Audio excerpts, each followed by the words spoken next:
Come on. Okay, this is my assignment for the role play exercise for principles of generalist practice, social work practice. So I'm going to be introducing a client to another client who will be acted. It's going to be acted by my mother, who will be playing the client that I'm introducing another client to. And I'm going to portray her kind of as the client's mother. So kind of describing the situation to her and engaging her on what's currently going on with our current client case.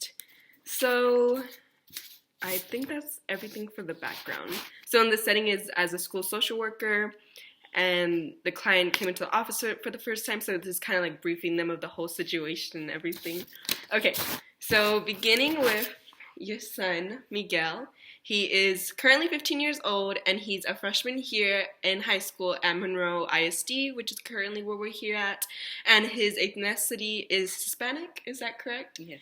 And he identifies as a male, so his pronouns are him, he, and his. So considering back when he was younger, at the age of 11, he moved from Mexico here to the United States. That's along with you as well as his father, so currently y'all are undocumented? Yes. Okay. And I know that previously y'all are currently employed with large poultry plant base, so that's where y'all do a lot of the work, but previously y'all were at different harvesting crops, so y'all moved around a lot around the United States, but right now y'all are set here within the southeastern part. That's correct. Okay, awesome. So Awesome. Okay, moving forward. Okay, so as we mentioned that, also, as y'all are currently a part of the poultry plant here, I know a lot of the income that y'all receive, y'all do send it back home to Mexico for part of the family, and this is to help with the funds back in Mexico and to help provide for the family, your grandparents that are still left over there, Miguel's? Yes. Okay, well, possibly we would like to look into...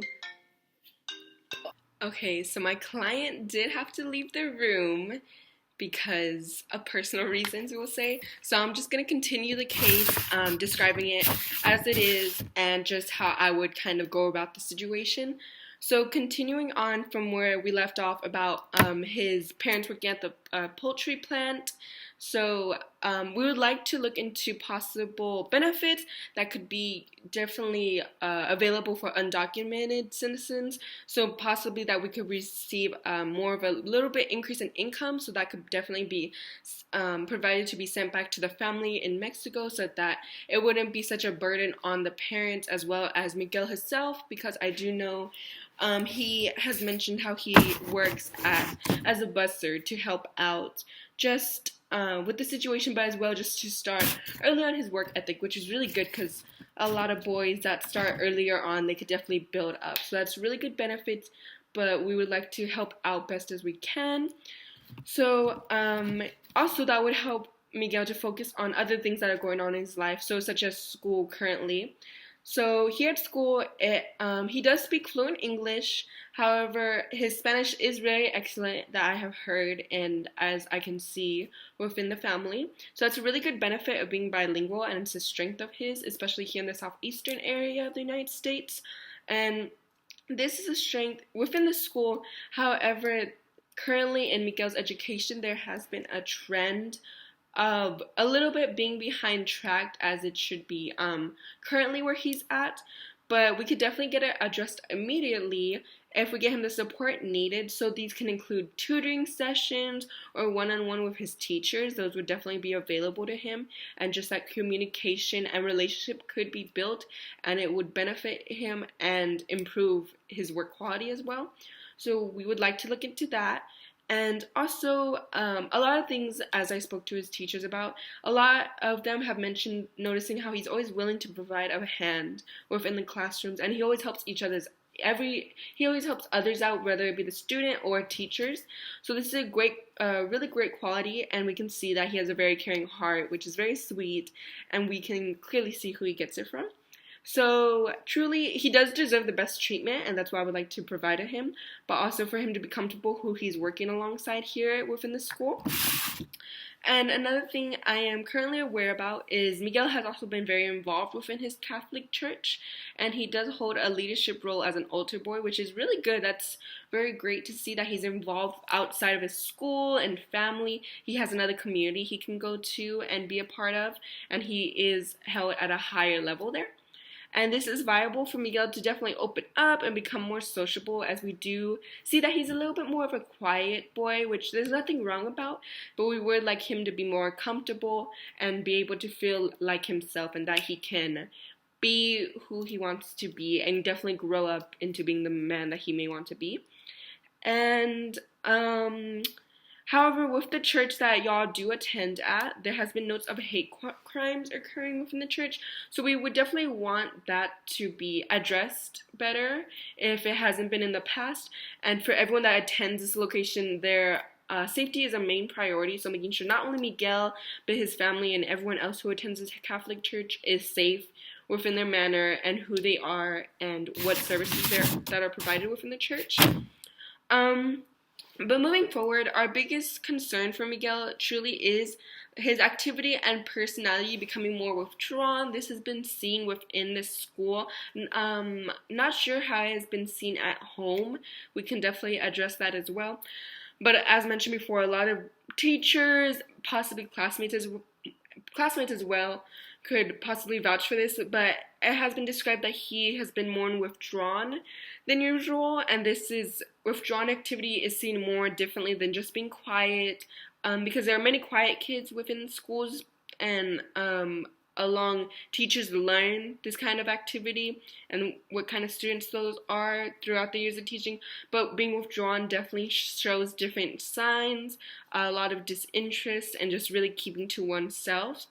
And also, there was an incident of assault with another student that has been addressed. Miguel was slammed into our lockers here on the Monroe ISD campus. And however, this may be possibility of a hate crime for many different reasons. So we definitely do want to provide whatever would help Miguel move forward from this situation, but also address those who were involved within the incident of the assault, as this would not be tolerated within any school district. So that's just something we really want to emphasize on and see if possibly this has an effect on Miguel's withdrawn from school more and why he's feeling this way. So definitely, if Miguel's willing to open up and build a relationship with myself, the social worker, or a teacher that he feels comfortable with, we would definitely encourage that as well.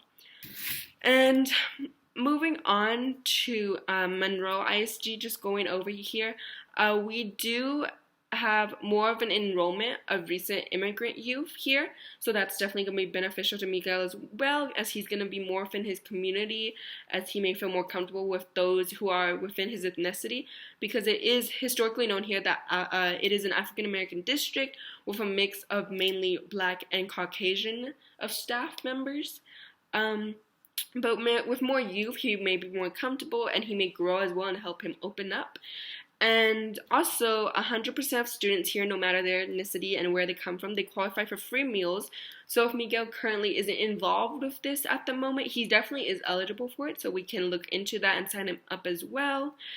And another thing to address is how the teachers here, I know it has been mentioned a few times, but it has been said that the teachers strongly express their beliefs that the best way for Spanish-speaking kids to learn is to adapt and enforce a strict English-only policy in school.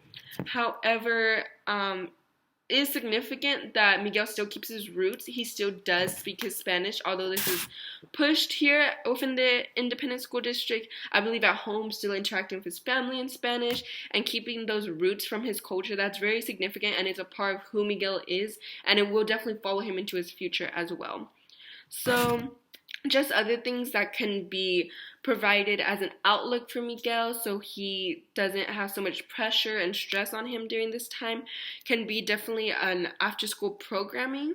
So within the community, our non-school youth programming is faith-based here within the area, and this is great for Miguel, as mentioned before, that he's a part of being an altar boy within the Catholic church that he attends.